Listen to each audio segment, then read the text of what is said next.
Hello YouTubers and welcome back to part 4 of Feed the Beast Minecraft.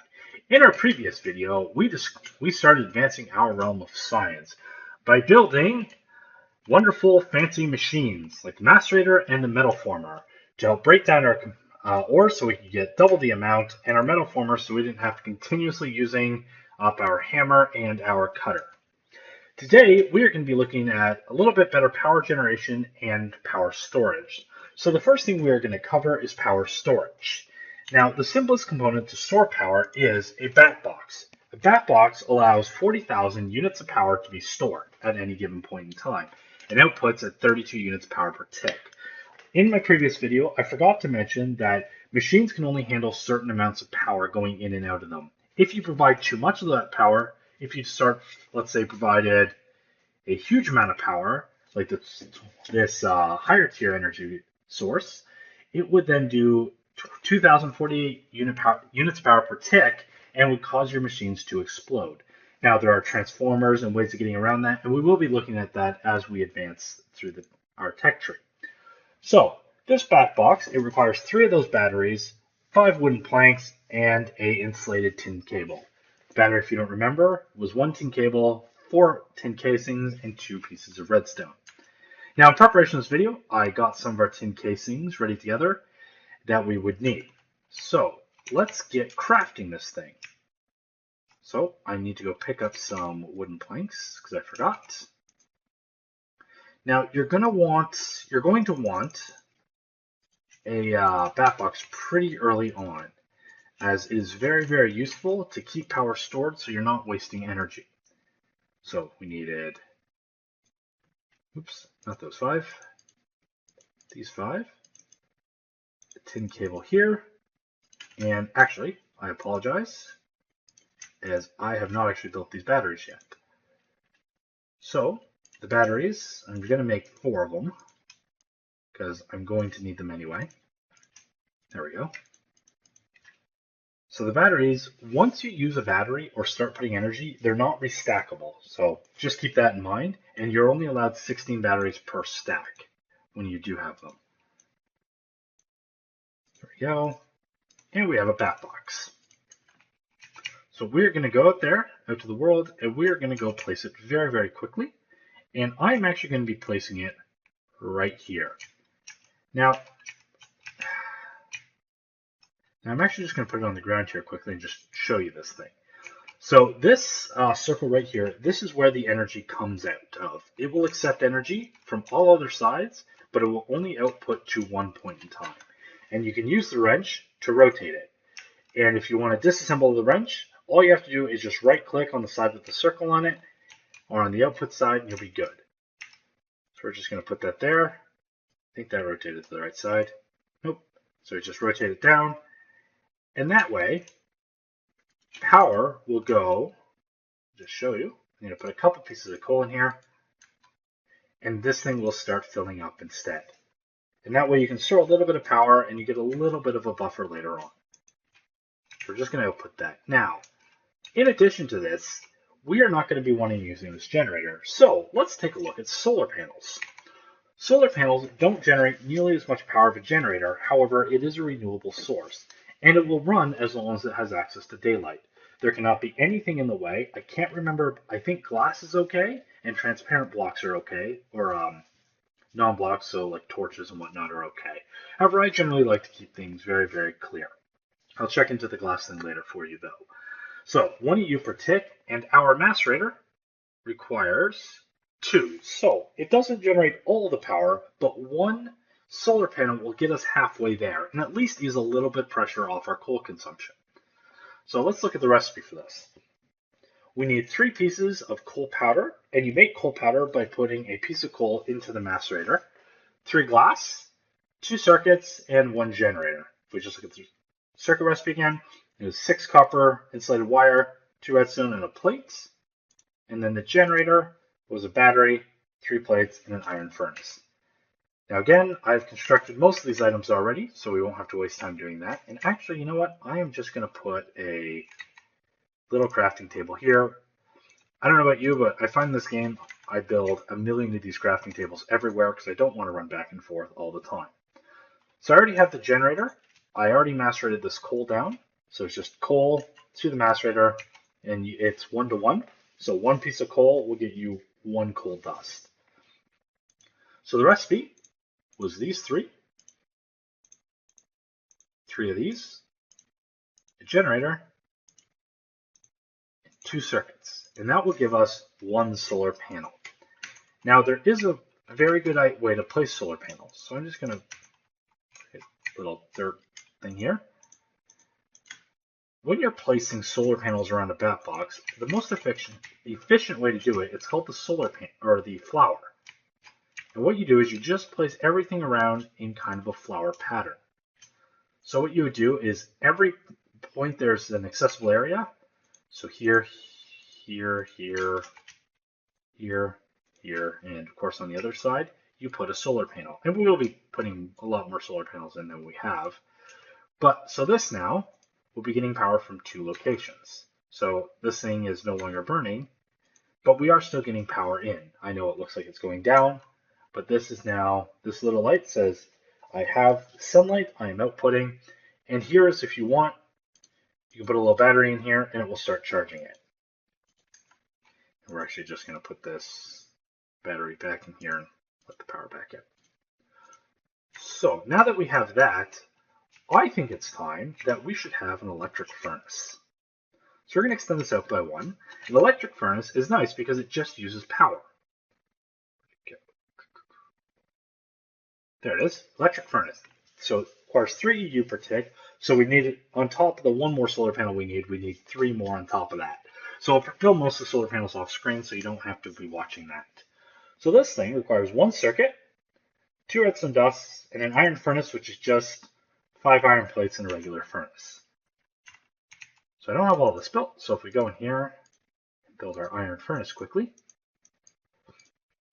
oops, gives our iron furnace, 2 pieces of redstone, and a circuit, gives us our electric furnace.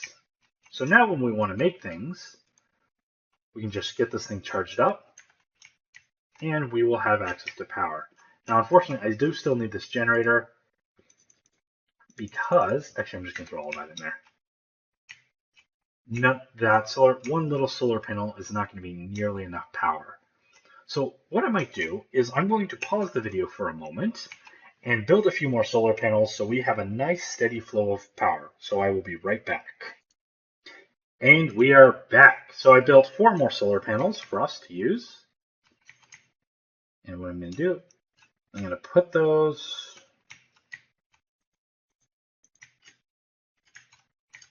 up here. And we're going to continue on with our lovely little flower pattern here. I'm going to put in these 4. So this will now give us 5 units of power per tick and 1 there. So as you can see, everything just has 1 wire, so you have minimal power loss. And as you get more and more advanced solar panels, you will need to upgrade these cables, but the purposes of basic solar panels, they're only transmitting 1 EU per tick each, and so they're not really causing much restraint, and they won't cause these cables to melt. Yes, also important, tin cables will melt over time. So what I'm going to do is I think I need to go back to that bed, and I'm going to use our fancy hang glider from the previous episode. And I think it's going to be an important time to show you how to use an extractor, because I realized I did not discuss how to use rubber in the previous video or where to get it. Rubber comes from 2 locations, either 2 kinds of rubber trees. There's the IndustrialCraft rubber tree, and there's the Mine Factory rubber tree. So the IndustrialCraft rubber tree looks like this, and it has these little piece things here sticking out occasionally throughout the tree, and you can harvest those, and that's your resin. And what we're going to do is we're going to go back, because I forgot to grab it first. We're going to grab a tree tap that will allow us to harvest this.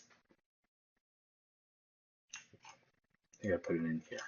So I already have 1 right there. And you can either smelt the resin or this kind of rubber, which you get, the raw rubber, which you get from Mine Factory, and it's a ratio of 1-to-1.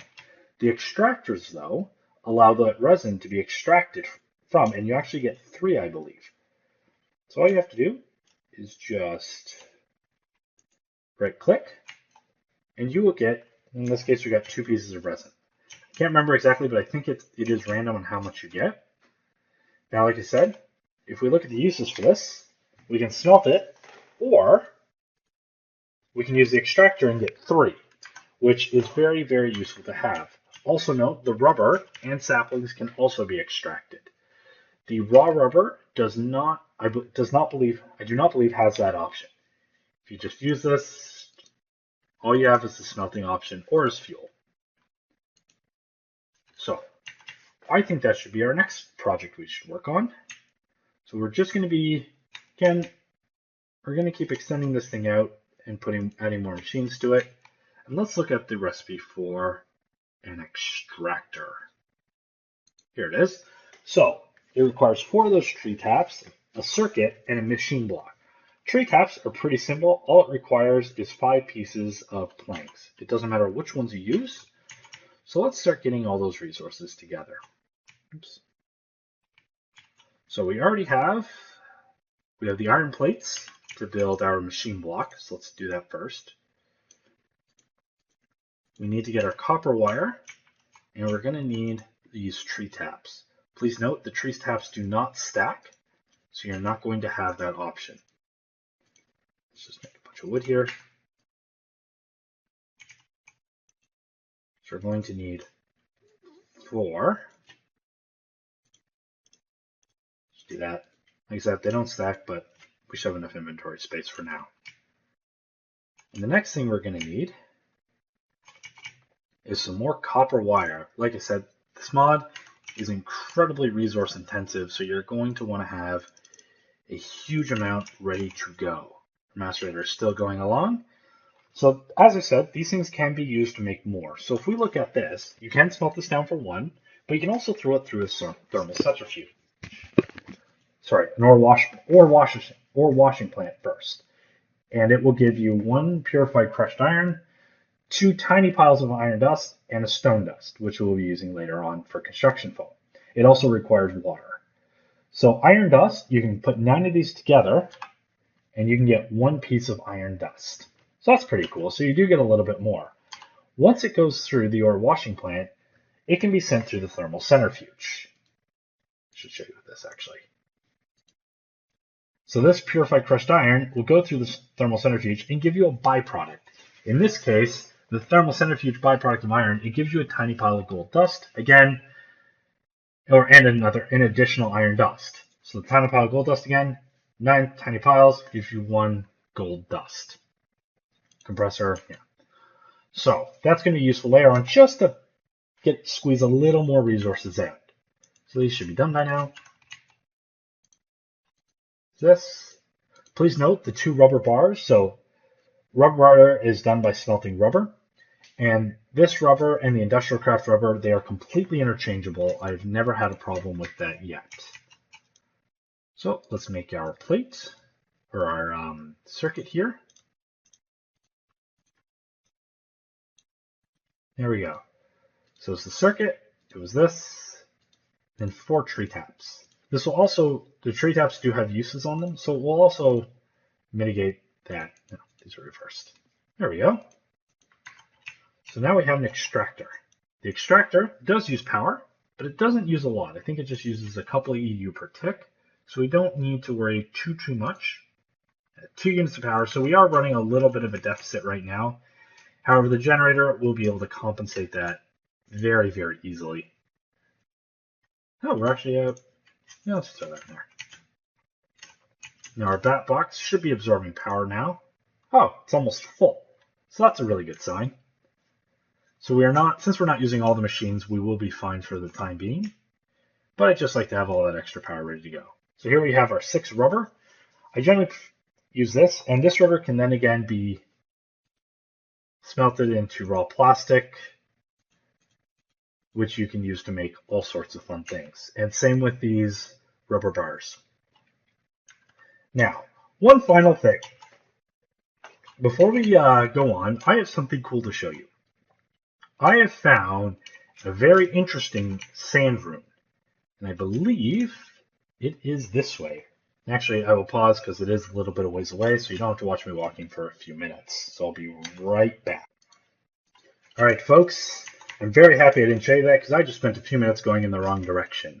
So here we have it, a buried sand rune. I have not explored this yet as I have been waiting for you guys. So, as you can see, this thing has been quite buried. I think this might need to be excavated at a later date, but it does look like the sand hasn't quite filled it in yet. So we're going to drop down into here. Spooky. Look at this cool floor.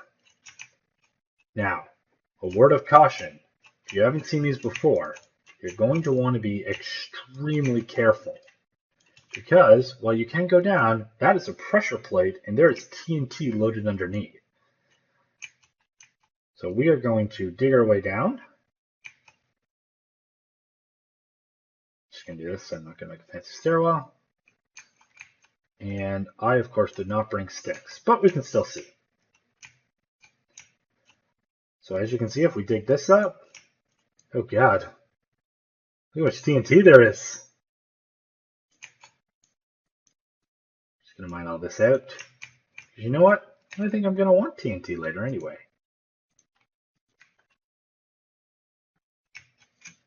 Just going to do this. Fill the floor back in a little bit.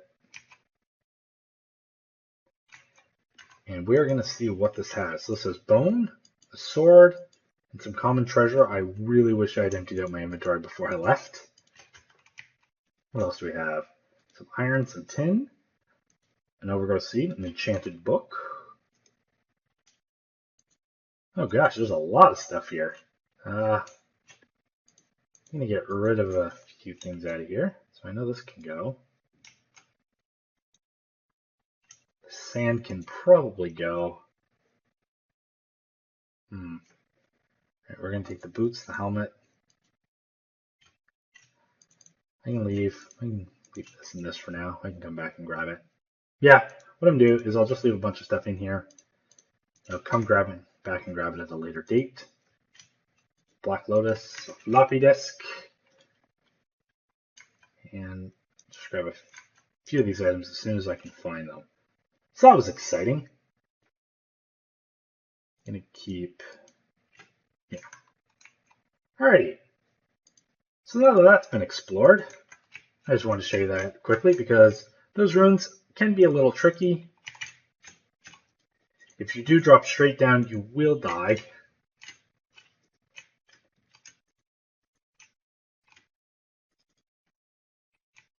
Alright, now I don't think there's too much more of this rune to explore. It does look like there may have been an entrance and exit out of here in a top level at some point. I think this may have been the entrance. I think this will be excavated. I think it's important to make sure, we don't forget these things. So we are going to seal this back up. Hopefully nobody else finds it or tries to rob it. And I think this is actually going to bring our video to a close. It took a couple minutes longer than I thought it would to explore that. And as you can see off in the distance, this is something I'm going to tell you. In between our two videos, I accidentally died. Whee! And what it does is very cool. It creates a tombstone where you died at, and you can mine that tombstone out and get all your items back. So I think that's really, really cool. So that way, if let's say you die and it took a while to get back, it not only shows you exactly where you died, apparently when you died, your distance, which is also very useful. It also keeps that little tombstone, so you can easily go back at any point in time and just mine it out with any old pickaxe. So I think that's going to bring our video to a close as there are monsters chasing me.